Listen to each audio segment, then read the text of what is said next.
Bergeloun. Comment tu vas? Ça va bien. Alors, c'est un grand et réel plaisir de t'avoir parmi nous aujourd'hui sur Woneco, qui est l'émission justement qui est consacrée aux grandes personnalités de la diaspora. Parce que je sais que vous avez un parcours très symbolique et surtout intéressant à faire connaître. Parce que Woneco, c'est pour faire connaître et faire savoir. Alors, avant tout, qui tu es? Tu peux parler aux gens de la diaspora et le monde, parce que on est à Paris.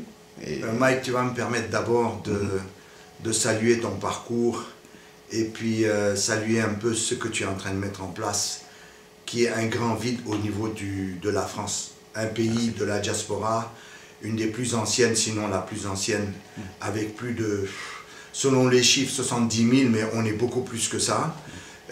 Plus nombreux qu'en Italie, en Espagne, partout dans le monde. Absolument. Une diaspora ancienne qui a mené des luttes ici au travers de la race noire, depuis les Senghor, les Aimé Césaire, en passant par les Blaise Diagne et tout ça. Et jusqu'à ce jour, on n'est pas foutu, on n'est pas capable d'avoir une télévision, d'avoir une radio pour expliquer effectivement notre vie ici, notre vécu dans ce pays d'accueil qu'est la France.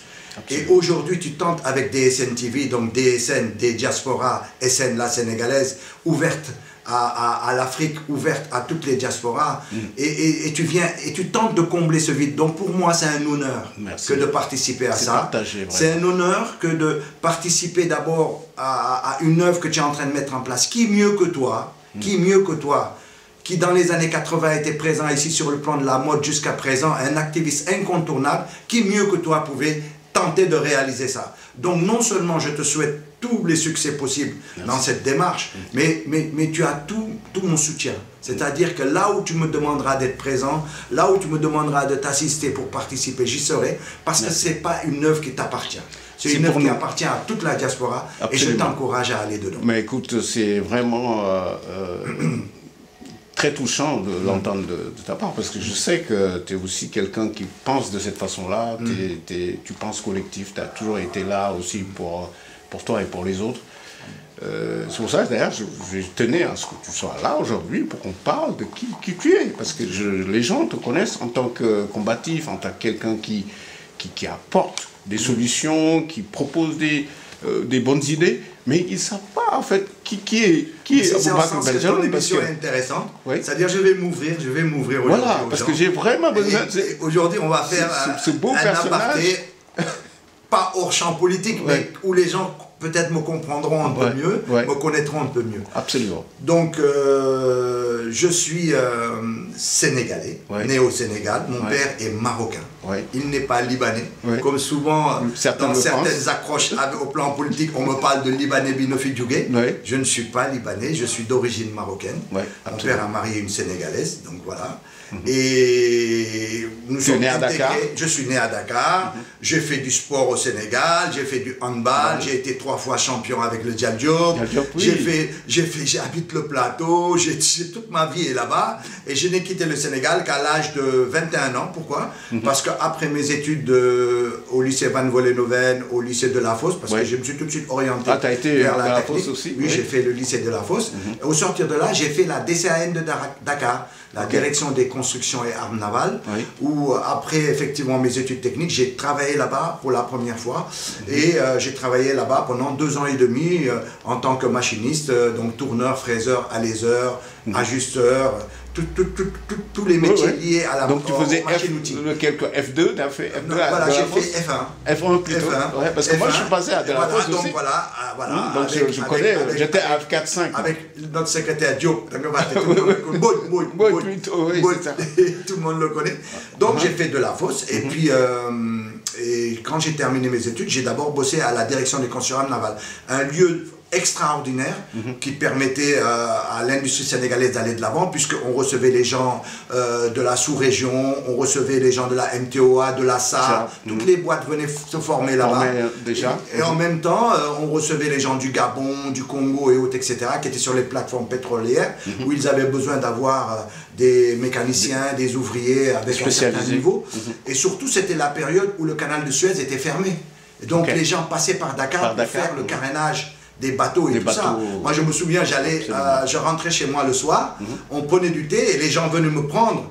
Et on me cachait parce que j'avais pas envie d'aller travailler. On me cachait parce que le bateau devait repartir le lendemain. Il fallait venir tourner l'arbre du bateau tout de suite avant le lendemain parce qu'il doit quitter directement le cadre de carénage. C'était quelle année? C'était dans les années 76, 74. 75. Déjà. Je suis venu. Ben oui, j'ai travaillé là-bas. À l'âge de 19-20 ans, quoi. Bien sûr. Non, là, ça fait 43 ans même maintenant. Non, mais je veux dire, à cette époque-là, non, je venais de sortir de la fosse. Voilà, c'est ça. J'ai fait le concours. 21 ans. J'ai fait le concours. Non, j'ai fini à 18 ans. J'ai fait le concours. Je suis rentré à Delafosse parce que mes parents n'avaient pas les moyens de m'envoyer en France. Donc, je voulais faire un BTS de fabrication mécanique. Bon, j'ai dit, hop, je stoppe mes études, je vais là-bas. Donc j'ai beaucoup appris parce que là-bas, j'ai appris vraiment, je suis là-bas, je suis sorti avec j'étais tourneur P3, tourneur à laser P3. Donc P1, P2, P3, ça donne des catégories.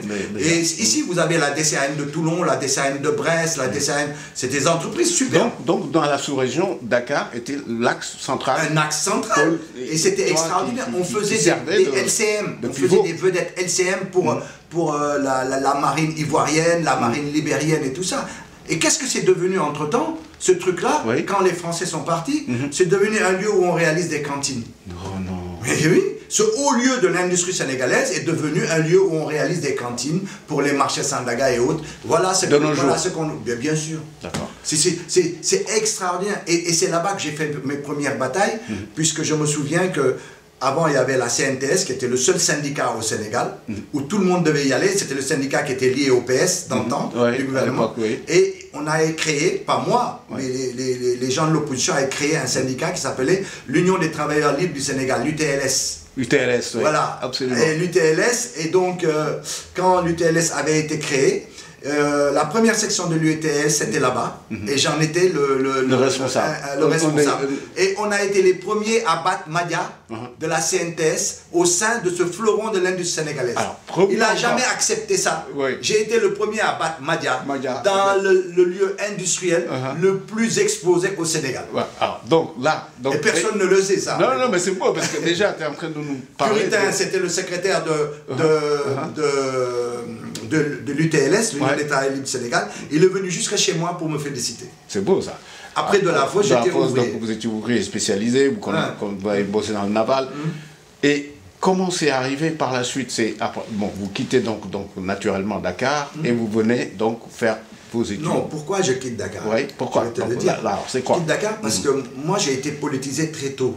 À l'âge de 12 ans, 13 ans, j'étais dans Andedieuf. Donc, déjà j'étais dans Andedieuf. Avec Mahmoud? Oui, à l'âge de 12 ans. Avec Savané, avec Decroix, tous ces gens-là. On était en clandestinité. C'était avec Kharibi et tout ça. Donc moi, à 12 ans, 13 ans, déjà... Tout ça. Donc j'étais dans la clandestinité. Et c'est eux qui m'ont dit, Ben, il faut vraiment, si tu peux aller en France, tu y vas, parce que il y a pas mal de Sénégalais là-bas, il y a le mouvement estudiantin. On a besoin de gens qui leur fassent prendre conscience de beaucoup de choses, etc. Donc tu pars en mission, donc presque, j'allais dire... Plus ou moins. C'est-à-dire que je voulais faire mon BTS, mais vu que j'étais dans les partis clandestins, on m'a donné cette mission. Donc c'était une mission donc à accomplir. Donc c'est pour ça qu'il fallait le mettre en adéquation. Donc à prolonger, donc, voilà. et je suis amené en France, tu avais déjà cet esprit-là de vouloir pas faire une conquête. Mais d'ailleurs, quand je suis venu en France, ton savoir-faire en fait. J'ai pas eu trop de soucis. J'avais le souci de papier parce qu'à l'époque, on nous demandait que tes parents devaient avoir un compte bancaire et qui devaient t'envoyer tous les mois de l'argent pour avoir ta carte séjour. Donc c'était dans les années 70, 77, les années 76, 77. Voilà. Donc 76, je suis venu en France dans ces années. Voilà, c'est pour ça que je disais 76, 77. Là, on te demandait un compte bancaire. Mais mon père n'avait pas de compte bancaire, etc. Mais l'avantage que j'avais, c'est que je venais m'inscrire dans une agence d'intérim, j'avais du boulot tout de suite. D'ailleurs, mon premier boulot, je l'ai eu à la rue Legendre. Juste derrière, de la rue Legendre dans le 17e. Juste à côté. Dans le 17e. Parce que là, d'ailleurs, je suis venu. Tu es dans le 17e. Je me souviens un matin, à 7h du matin, je me présente, le gars il me dit quoi? Vous êtes tourneur? Oui, mais du boulot, vous en avez. Tout de suite. Donc la chance vous a souri, vous avez commencé. J'ai utilisé mon savoir-faire et j'ai travaillé pendant 2 mois avant l'ouverture des études. Et après, je travaillais pendant les vacances, je travaillais pendant les périodes. Et je me faisais de l'argent pour pouvoir vivre et je me souviens, accomplir les tâches quotidiennes. Non, l'argent que je gagnais, je donnais 75% au parti. Ah, carrément. Ah oui, Andedieuf, prenait 75% de ce que je gagnais et les 25%, je les partageais avec les étudiants. Si les étudiants m'entendent ici dans ma période, ils peuvent le dire. Moi, je partageais tout. Quand j'ai fouillé... Je ne gardais rien. Dans les archives, de ce que j'ai su par rapport à toi, j'ai senti que tu étais à Poniatowski. Oui, Poniatowski, mais je vais y arriver. Et Poniatowski, ma première année, je n'étais pas à Poniatowski. Ma première année, j'ai été hébergé 2 mois par mon frère ici. Et ensuite, je suis allé en résidence. Et ensuite, à la MOA, ça s'appelle la Maison des étudiants des États d'Afrique de l'Ouest. C'est la résidence pour Doré. Donc une résidence, permets-moi la parenthèse, une résidence qui appartenait à 7 États africains. Le Sénégal, la Côte d'Ivoire, le Bénin, la Haute-Volta qu'on appelle le Burkina, le Niger, la Mauritanie, et il y a un 7e. Il y a 7 États à qui ça appartenait. Et donc, ces 7 États-là mettaient là-bas leurs étudiants. Les étudiants mais il se trouve que nos étudiants, à l'époque, étaient tellement politisés à l'intérieur de la Fédération des étudiants d'Afrique noire, la FEANF. Donc la FEANF, c'est le lieu où pratiquement tous les intellectuels, les grands intellectuels sont passés par là. Et moi, j'ai eu la chance de vivre la FEANF. J'étais représentant de l'Association des étudiants sénégalais de France au sein de la FEANF. Donc j'ai eu la chance de vivre ça.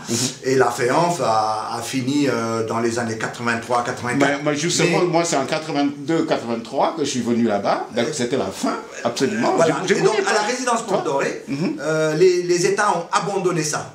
Alors que ça leur appartenait l'immeuble, parce qu'ils disaient que c'était des étudiants qui faisaient la révolution, qui prenaient la révolution dans les pays. Oui, j'ai appris ça. Donc ils n'ont plus voulu financer ça. Et donc on a mis en place un comité de gestion. Et j'étais le président du comité de gestion à l'époque. Donc on s'est croisés là-bas, parce que moi je suis venu en 83. J'étais le président du comité de gestion. Chaque État avait 14 lits. D'accord. Et on avait en bas la grande salle des fêtes. Tu sais dans quelle chambre j'ai logé? 68. 68, au dernier étage. J'ai dormi là-bas à des moments, mais j'étais une chambre qui appartenait aux Sénégalais. Il y avait la 68, la 67, et la 64. Tu me souviens? J'ai dormi dans la 68. Moi, j'étais à la chambre 3. Et il paraît qu'il y a... Abdou Diouf, non, qui a dormi dans la 68. Mais oui, non, mais c'est c'était un vestige. Ce qui m'a beaucoup choqué d'ailleurs, c'est qu'on s'était organisé, on payait l'électricité, on faisait la plomberie et tout ça, on se débrouillait. Mais dès que l'État français nous a attaqués pour faire derrière les ravalements et tout ça, ça on ne peut pas le faire en tant qu'étudiant. C'était compliqué. Et donc ça a été laissé à l'abandon, les gens vivaient là-dedans, jusqu'au jour où l'État français est venu récupérer ça. Donc par qui? Par de la mairie de Paris ou parce que c'est la mairie de Paris, parce que c'était un danger public l'immeuble, mais c'était un immeuble validé par l'UNESCO. Ça faisait partie du patrimoine de l'UNESCO. Oui. Mais comment ça se fait qu'ils ont lâché ce beau lieu? Quand Abdoulaye Wade est venu au pouvoir, j'ai écrit une lettre à Cheikh Tidiane Gadio.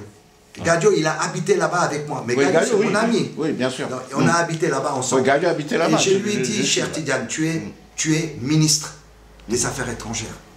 Fais en sorte que ce bâtiment-là, on le récupère. Que Abdoulaye Wade le rachète, paye la part aux autres États africains. Et on en fait la maison des Sénégalais de l'extérieur. C'est vrai. Où on va mettre en place notre culture, on va mettre en avant notre culture, pouvoir se réunir là-bas, un lieu de relation des Sénégalais, un lieu de mutualisation de nos efforts et autres, etc. Je ne sais pas s'il l'a tenté ou pas, ça n'a jamais pu se faire. Et l'État français nous a donné un ultimatum jusqu'en 2003 et ils ont récupéré. Ils ont récupéré ça. Et aujourd'hui, c'est un super truc qu'ils ont fait pour des travailleurs, des jeunes travailleurs. Juste à côté du musée... de l'immigration d'ailleurs. Voilà, et ben les 7 États africains ont perdu ça. Et là-dedans, ça a été une expérience extraordinaire pour moi, parce que j'ai rencontré là-bas toutes les catégories d'étudiants de tous les pays. Même un jour, je suis devant la porte, il pleuvait, mais il pleuvait des cordes. On avait fini notre réunion, il était un dimanche, il était 20h30, j'étais dehors, et sous la pluie là, donc dans un abri, puis je regardais, et il y a quelqu'un qui arrive tout mouillé. Il sort du métro, parce qu'il y avait la sortie de métro. Surtout qui était en face des directs. Il sort, il arrive direct, Je dis, mais tu vas où là? Il dit, je viens du Mali comme ça, de l'aéroport, je cherche le représentant des étudiants maliens et tout, etc. Ouais. Ben, je lui dis, rentre un peu, il est rentré dans le hall, tu sais, le hall. Ouais, le petit hall qui est fait la conciergerie. Malien, qui a du style lui, et il me l'a présenté. Et ben, c'était un étudiant qui avait été expulsé du Mali par le président malien à l'époque parce qu'il y avait un mouvement estudiantin très fort. Et il avait été, pas expulsé, il s'est caché pour sortir parce qu'on voulait le mettre en prison. Et donc, il est passé par Dakar, il est venu. Et cette personne-là, un jour, je vais au Mali, j'avais la Coupe d'Afrique. Donc moi, je connais très bien Mawad Wade. Ouais, Mawad Wade qui était... Toutes les Coupes d'Afrique, je venais, il me donnait son badge. Oui. Il me donnait son badge. Et donc c'était acquis dans je voyageais dans les VIP dans les régions, je faisais tout. Ouais. Il me donnait son badge. Beaucoup de gens ne me connaissent pas d'ailleurs, les rapports que j'ai avec Mawad Wade. Donc tu vois, qui était grand personnage. Un grand personnage. Ouais. Et donc quand je suis... on avait loué une maison où beaucoup de Sénégalais habitaient, on était assis là-bas. Et on voit à la télé, ce gars il passe, il était le représentant de l'UMOA, l'Union monétaire des États d'Afrique de l'Ouest. Donc du coup, vous vous retrouvez là-bas. Non, mais les gars étaient assis, je dis ce gars-là il le connaît. Mais ils me disent, mais quel menteur celui-là. Il vient d'arriver, il y a quelqu'un qui passe à la télé, il dit il le connaît. J'ai dit, je connais ce gars-là. C'est beau. Alors, ils me disent, mais tu le connais pas. J'ai dit, je le connais. Laissez-moi vous prouver le contraire. Le chauffeur, il dit, monsieur, il habite juste derrière. Si vous voulez. Je lui dis, bah, il habite derrière. Écoute, c'est simple, je vous mets un mot, je le signe, vous lui donnez.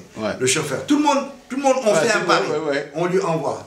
Et donc du coup, lui se... 5 minutes après, c'est lui qui vient avec sa voiture, il dit, je viens habiter chez lui. Oh, c'est beau. C'était le fameux étudiant que j'avais chopé sous la pluie, qui était le représentant de l'UMOA. Mais c'est ça. Et qui vient, et non seulement qui, le lendemain m'a fait visiter le lieu de l'UMOA, qui est un vestige, il faudrait que tu le vois, un vestige africain. C'est une construction tellement belle. J'ai été là-bas, il m'a reçu, on a mangé ensemble et tout ça, etc. Accueil. Et c'était le directeur à l'époque de l'UMOA. Et on a beaucoup parlé, et les gens n'y croyaient pas. Je dis, ben voilà, c'est ça qui montre que dans ton vécu, quand tu as été dans des lieux transverses, il se passe toujours des choses. Par exemple, aujourd'hui, je suis sûr qu'au Burkina, en Côte d'Ivoire, des gens me connaissent du fait qu'on a habité ensemble dans cette maison-là, et aujourd'hui, ils sont dans leur pays avec des responsabilités.